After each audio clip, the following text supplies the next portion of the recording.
ito ng pamahalaan at lahat ng ahensya ng pamahalaan na merong interes para sa ganun makita ang totoo.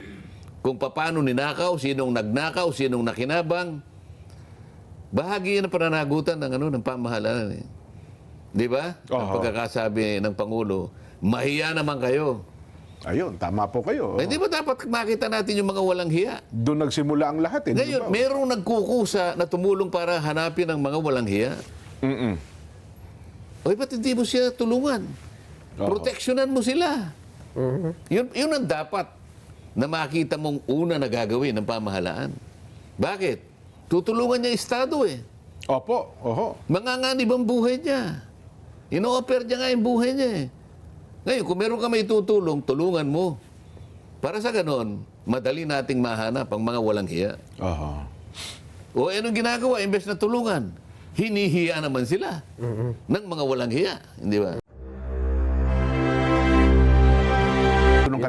Hindi ka pwede. Kasi stricto yung regulasyon eh. Wala ka namang kinalaman. Paano ka magte-testify? Hindi ka naman kasama doon sa pagkakagawa na sana man lang kung witness ka. Hindi ba? Opo. Ganon ang ibig ko sabihin. Ibig sabihin, Sen, ito ay hindi pwedeng gawin habang ino-offer pa lang. Korte ka ba? Kung hindi pa korte. Ito pinag-uusapan lang natin itong mga tao gusto lang tumulong para sa ikahahanap ng mga bagay-bagay. Dahil merong isang tao riyan na sinabi niya, hanapin niya yung ebidensya. Sa bahay ka na wala yung hinahanap mo. Doon po sa may Kogyo po eh. May mga tao bakit sa Paranaque ka naghahanap? Talaga ba naghahanap ka? Mga ganun eh. O halimbawa, eto na naman, baligtad. Ikaw naman ang presenta ni ano? Ano yung offer mo ngayong araw na ito? Sabi ng judge. Opo. Sabi mo naman, Jen, ikaw mga abogado, Your Honor, I'm presenting Mr. Nelson Lubao as my first witness. Present him. Di umupo ka na.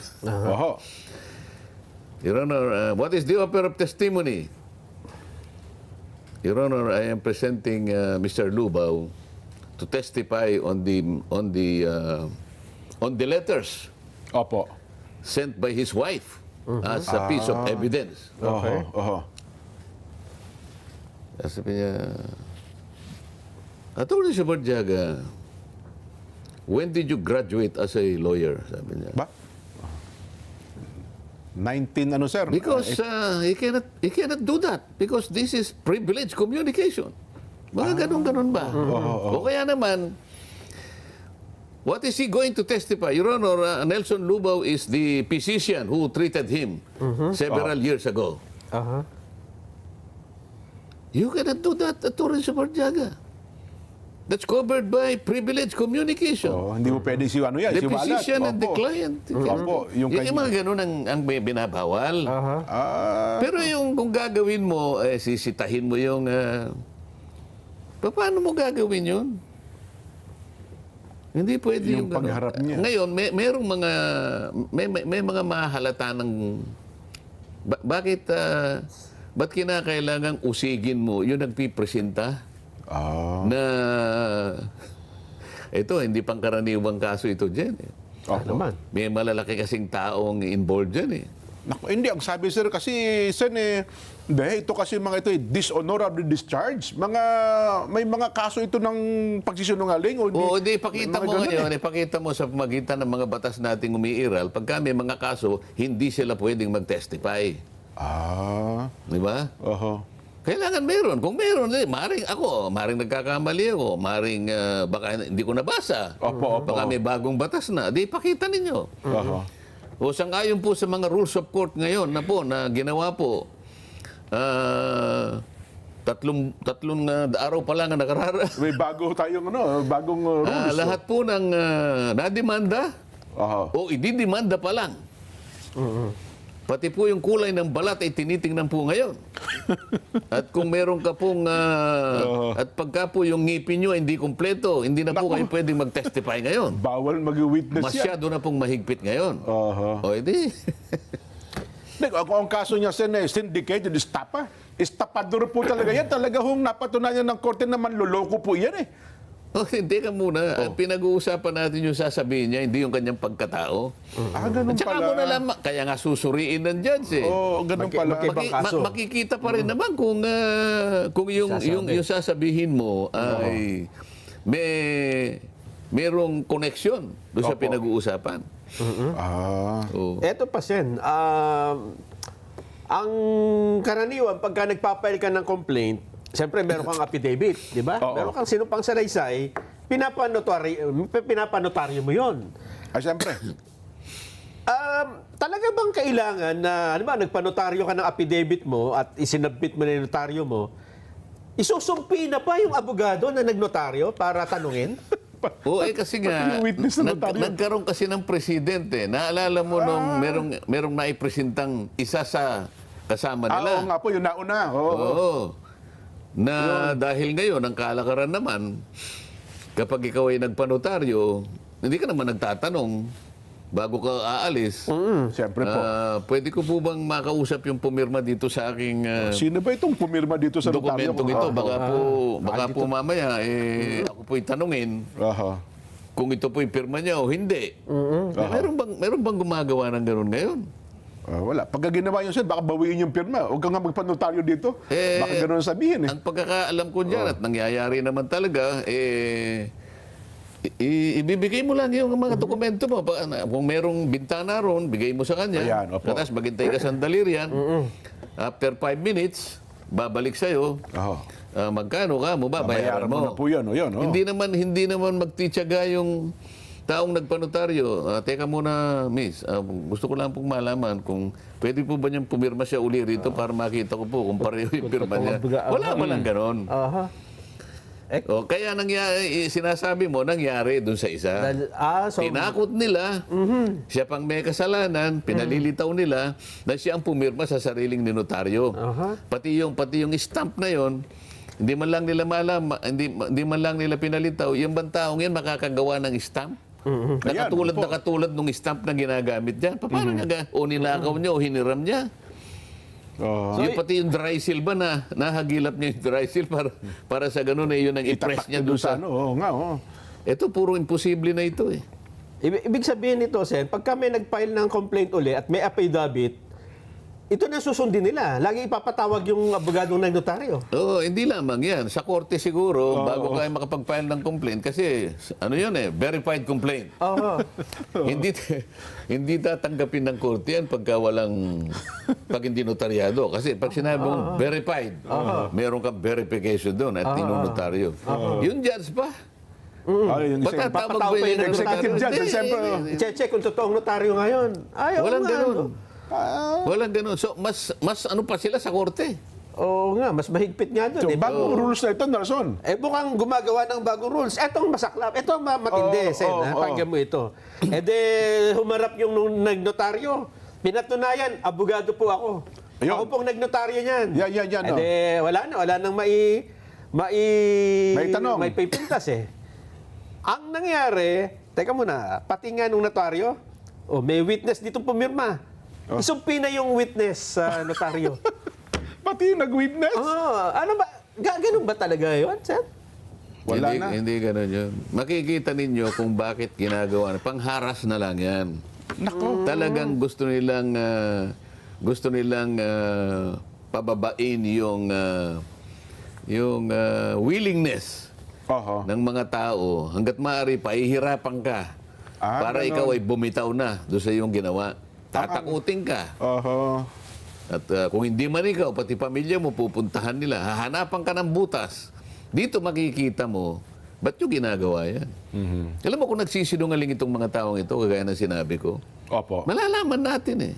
Lalong-lalo na, yung pa namang pinaka-head ng komite, napakagaling na investigador nun. Yes po naman. Wala naman duda yan, Sen.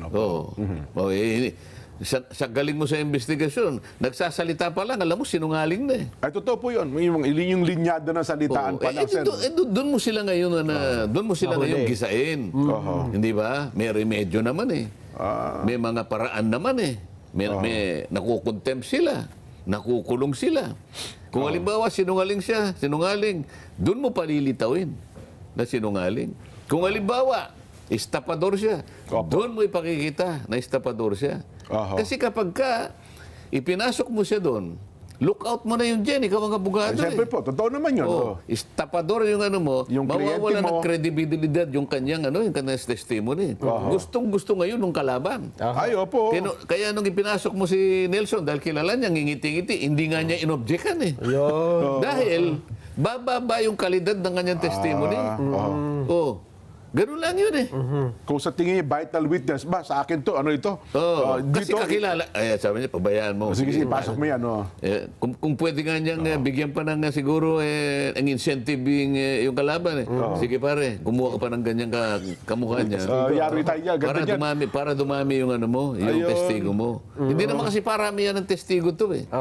Kung hindi, paigtingan nung mga kanilang pahayag. Ayun. Alin man sa kanila ang makapagpahayag talaga na merong kaganapan talaga.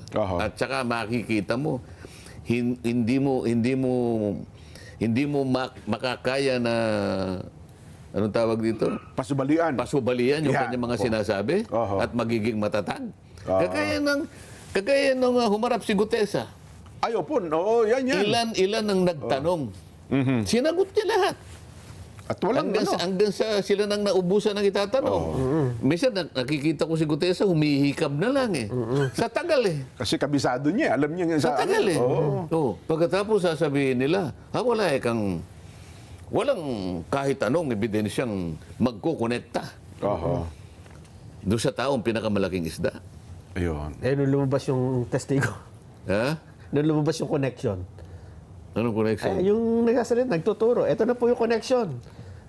Kaya nga diniscredit niya, di ba? Ayun niya. Para sa gano'n, sasabihin niya, paano mo madidiscredit yun? Sa pamamagitan ng notaryo. Kahit ano pang sabihin mo sa notaryo, pumasok, sumumpa sa iyo eh. Pinagtatanong ninyo, wala na nga kayong maitanong eh. Sinagot niya kayo lahat. Matibay ang kanyang pahayag. Walang pasubali. Pagkatapos sasabihin mo, walang ebidensya na magkukonekta. Napakabagsik ng testimony niya.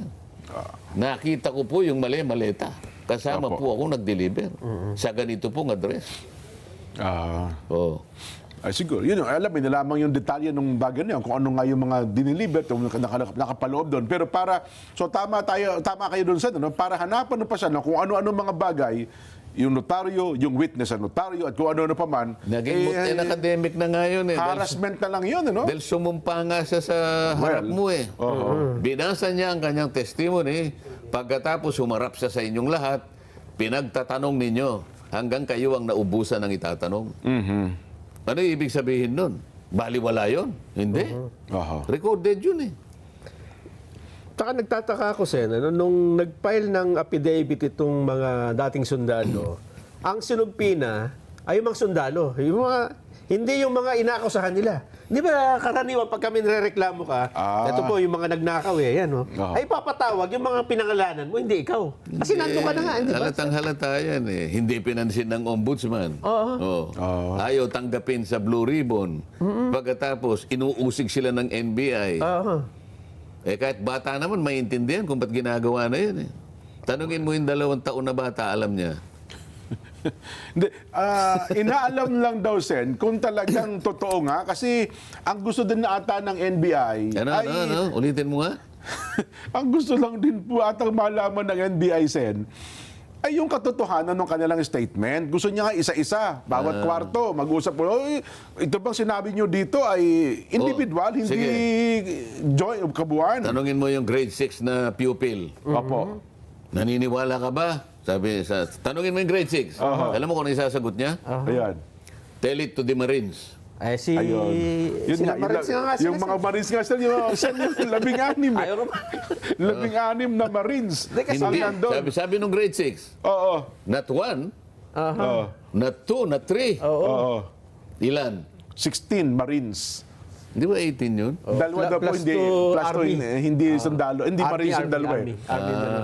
Army. Kaya sa ang tawag... Tell it to the 16 Marines Yan, opo. and to ex-military army officers. Ayun. Mapapaniwala pa ba nila ang taong bayan sa ganyan? Ano ang ganansya?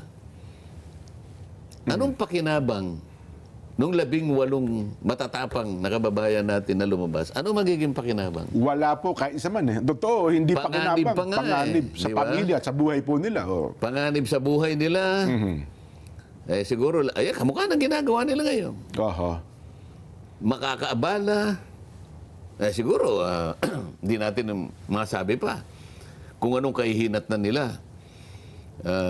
dahil lamang sa sila'y lumabas Oho. para tumulong, para makita ang katotohanan. Oho. Doon mo kukunin yung motibo kasi. Alam mo sa judge, sa korte, palaging nakatutok sa motibo eh. Aha, ganun pala, no? Wala siyang makapakinabang dito, lalabas siya ng ganyan. Sana kung halimbawa mali-malitang pera din ang iuwi niya. Oho. Baka magbago ka ng pananaw yung judge eh. Totoo po. Oh. Alin ang titingnan mo ngayon? Yung walang kapakipakinabang na nanganganib pa ang buhay? O yung kabilano na pinoproteksyonan sapagkat mali-maliit ang tinanggap? Ah. Ang dali naman kwentahin mo eh. Totoo. Bigla ko tuloy naalala na son yung kaso ng rape, sabi nung judge. Eh sabi, nagre-reklamo yung kinukomplain. Sabi, yung biktima nito, wala namang nasasalang pa nga sa kahihiyan eh. Tapos gagawa-gawa ng, sabi nung ba, ibig mo sabihin, gagawa-gawa lang siya ng senaryo sa buhay niya na siya ay hinalay. Eh, parang imposible, di ba? Eh, dito po, ang na-rape dito, yung kabangyaman ng bansa eh. Di ba? So, yung 18 na nagsasabing witness, totoo, naganap po ito. Ngayon, sila ang inuusig eh. Di ba? Napakabigat ng nangyari sa buhay ng 18 ito. Yung panganib lang. Potential na potential na panganib sa buhay nila. Oho. Naharapin nila. Aha. At hindi nila alam hanggang kailan at gaano ang magiging impact nito sa kanilang buhay, sa pamilya, sa mga anak. Oho. Pero hindi naman natin sinasabi na yung kanilang mga sinabi, yun nga ang buong katotohanan. Di ba? Kasi sabi nyo nga, tatanungin nyo pa rin naman eh. Ibang usapan pa yung kung... Kasi nga, kailangan tawagin mo sila. Ayun, Pero sa tama. pagtawag lang sa kanila, sa nakikita nating initial na sinasabi nyo ngayon pa lang eh. Oo. Oh. Ang dami ng... Invest na, tingnan mo, ito yung kabaligtaran dito eh. Kung talagang gusto ng pamahalaan at lahat ng ahensya ng pamahalaan na merong interes para sa ganun makita ang totoo, kung paano ninakaw, sinong nagnakaw, sinong nakinabang, bahagi yan ang pananagutan ng pamahalaan eh. Di ba? Ang pagkakasabi ng Pangulo, mahiya naman kayo. Ayun, tama po kayo. Hindi ba dapat makita natin yung mga walang hiya? Doon nagsimula ang lahat eh. di Ngayon, ba? merong nagkukusa na tumulong para hanapin ang mga walang hiya. Oy, ba't hindi mo siya tulungan? Proteksyonan mo sila. Yun ang dapat na makita mong una na gagawin ng pamahalaan. Bakit? Tutulungan niya Estado eh. Opo, oho. Manganganib ang buhay niya. Ino-offer niya nga yung buhay niya eh. Ngayon, kung meron ka may tutulong, tulungan mo. Para sa ganon, madali nating mahanap ang mga walang hiya. Oho. O anong ginagawa? Imbes na tulungan, hinihiya naman sila ng mga walang hiya. Hindi ba? So, kabaligtaran ng gusto talaga ng Pangulo. Kabaligtaran. Na malaman yung sino yung sabi ng Pangulo, mahiya naman Hindi nila kayo. pinaglilingkuran ng Pangulo eh. Oho. O sabi ni Pangulong Marcos, mahiya naman kayo. Yan, opo. Marching order. Anong ibig sabihin? Hanapin niyo yung mga walang hiya. Alam mo siya, uulitin ko, nung bago ako nagsimula na mag-imbestiga sa Blue Ribbon, yung unang araw, halimbawa sa Lunes, Opo. Biyernes, halimbawa, nagkita kami ng Pangulo. Ano sinabi niya sa akin? Tama, oho. Sana maipagtagumpay mo yan. Sabi niya sa akin. Naikwento nyo nga sa palatuntunan niya sa nung mga tagpo na yun. Pumunta ako sa kanya. Oho. Alam niya ako ang Blue Ribbon eh. Oho. So, official ako nagpunta. At sabi pa nga niya, dun sa PMS, bigyan mo ng USB si Oo, Senator. nabigyan pa kayo ng USB pala. Oo, diyan ka magsimula, sabi niya. sana magtagumpay ka. Oh, ayun. O paano itong mga ahensya ng pamahalaan na ito? Oho. Yung pagtatagumpay na yon na Gusto ng Pangulo. gustong mangyari ng Pangulo, kabaligtaran naman ang ginagawa nila. Nako. O sana itong mga ahensya na ito, tulungan natin. Proteksyonan natin. Ano pang kailangan ninyo? Meron pa ba kayong kailangan para lalo nyong mailabas lahat ang Yan. mga Yung buong dapat katotohanan. panilabas? Opo, Oo. yan. Oho. Kung meron kaming may tutulong, sabihin nyo lang. Alam namin, iba-ibang lugar ang pinanggalingan nyo. Meron ba kayong matitirhan? Ayan, oho. Oo. Hindi ba dapat ganito ang gagawin ng ahensya ng pamahalaan na merong interes na tukuyin na? Nagtagal na po eh. Oo. So dapat pala dito sa kabuuan, dito tayo dapat mag-focus. Kasi ang Hindi ba? laki... Ano yung gusto mong gawin? Akala ko ba kung nasaan ang ebidensya, tutuntunin natin. Oho. Ngayon, ang nangyari pala, yung pagtuntun, alam mo yung kabayo na humihila ng karitela? Ay, opo. Kasi sa amin, karitela tsaka kalesa eh. Opo, oho. Yung kabayo, merong takip eh, ng mukha. Opo. Yung tawag daw po niya sabi ng mga kutsero, tapahoho. Dito. O yung takip sa mata, tapahoho. Ulitin mo nga. Tapahoho. Tapa. Oo. Bakit naglagay ng tapahoho? Yan, oo. Bakit kaya nilagyan? Para kung saan ipaling yung kabayo, doon pa pupunta. Hindi, kumbaga, hindi kung saan natin tingin Kung yung anong direksyon na gusto ng kutsero, Yan po, yun, oo. at para hindi siya ngayon Nadidistract. nadidistract Oo. dito sa mga dumadaan ng mga nasa jeep, gilid. di ba? Oo. At madali niyang matuntun. Yan, opo. Oh, para kung nang nakita yung kutsero, yun ang may kagagawa ng mga mali-maleta. Bakit? Oo. Isang direksyon lang eh. Oo, yun na nga ho. Hindi niyo pa nakukuha? Tutuntunin natin kung nasaan ang ebidensya. O sabi ng kutsero, dito ka pumunta para hindi mo matuntun. Malingis tayo ng landa. Hindi mo nakita yun eh. Sakay ko eh, puro maleta ka. Oo nga. Mabigat nga. Pwede ba- Mabigat nga, yun. Oho. Miski pa paano mo kwentahin eh. Kung gusto nating matuntun ang mastermind, Oho. ang lahat ng utak kung paano nilimas ang kabangbayan, ito po'y pananagutan ng Estado, ng pamahalaan. Oho. Sana ang mga ahensya ng pamahalaan ay magsikap pagtulong-tulungan gawin yun. Oho. Meron na pong gustong magsalita. Ito, nagsilabas na nga po eh. Hindi ba ang una mong gagawin? Akuin mo sila. Opo. Tulungan mo sila. Kumbinsihin mo sila. Baka pati tulungan ng pamilya Hindi nila. na lumabas na sila eh. Oo, bagay, tama Tulungan kayo. mo na lang para sa ganun. Oho. Kung sino man ang may gustong takutin sila, para yung kanilang sasabihin ay baka mamaya dahil tinakot sila, magbaligtaran pa. So, imbes na ganun ang gusto ng gobyerno eh. Yung mga ahensya naman kabaligtaran ang ginagawa. Oh, mali nga yun. Dapat nga, ang mga kasama niyo pa sa Senado ay magkatulungan kasi yun ang gusto talaga ng Pangulong tuntunin eh. No, Di ba? gumawa sila ng partial report. At ang gusto pa nung gusto pa ng kutsero pipirma pa ako. Paano ka ako pipirma yan partial nga eh. Nung ibigay mo sa amin, hindi na maintindihan. Ano bang gusto mong pagawa rito? Wala kang pirma, wala kang instruction. Anong gagawin namin dito? Pangalawa, partial. Sino ang pipirma sa partial report? Sige nga. Meron na rin pong 4. Sa tagal. Di ba may 4 na ngayon, pumirma na rin yung una si Senator Bam. Tapos meron daw 3 bago ata ngayon. Paano ngayon? Ibig ba sabihin kung mo pumirma na? Halimbawa, may pumirma na. Opo. Para sapat na pirma, para sa ganun maging majority report yun. Paano yung sinabi ko sa privilege speech ko na bakit nilampasan mo itong mga ito, ang mga taong ito? Ibig sabihin, yung partial report mo, yun na yung final report. Itong sinabi ko na nilampasan mo, hindi mo na isasaalang-alang. Paano makukumpleto ito? Well, yun na nga po, Sen, siguro. No? So, kung Ipag-halimbawa mo, Nelson. Halimbawa, merong report. Yung sinasabi mo kanina, habang kumakain si Nelson, ay si Jen, may 12 pinanggalingan ng isang report na ito ang iniulat ng mga may kasalanan. Ayan, halimbawa, opo. Oh. Ano yung sinasabi mo kanina? Ang nabanggit dun sa report, Sen, ay, yun nga, 12 tao. Oh, isang Isa lang, oh. Pero sa report mo, isa lang ang... Ba't isa lang ang Nakakulong. kakasuhan, ang kukulong? Parang yung kaso ni Senator, Senator Bong Revilla. Kasi doon sa kaso ni Senator Bong Revilla, 12 yung mga nabanggit na pangalan doon eh. 12 nga.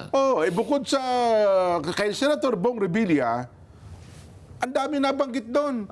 Pero ang nakulong, ngayon, Isa lang. si Senator Bong Revilla lang.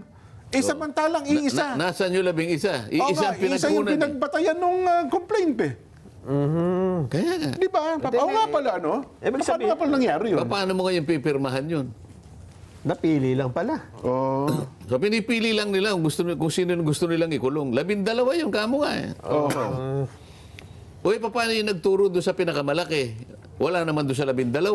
Anong gagawin mo? Kasi wala namang ikang ebidensya eh. Paano kasi peki yung notaryo eh. Bigla ko naawa tuloy kay Senator Bong Revilla eh. Parang siya lang kasi yung sumuko eh. Di ba? Sumuko sa to. Yan tuloy, nakulong tuloy yung mama. Oo nga, pero yung pinakamalaki, wala daw dokumento o ebidensya na mag-uugnay sa kanya. Paano yung isang matapang na ex-marine na umugnay sa kanya, kinu-question Yung notaryo. yung notaryo. Nakalimutan niya, humarap pala sa komite at buong giting na nagsalita, Nanumpa. nanumpa. Nagpatunay. Nawala na sila ng itatanong. Ibig sabihin, walang kwenta yung kanya sinabi. At bumabase ka sa notaryo. Walang kwenta po para sa kanila, Sen. Doon sa... Yan ang kailangan nating... Diba? Sabagay, alam mo, yung mga kababayan natin ngayon, Yun na lang. Totoo kayo. mabilis na silang mag-isip ngayon. Kaya kahit ano pang gawin nila, wala na, hindi na pinaniniwalaan.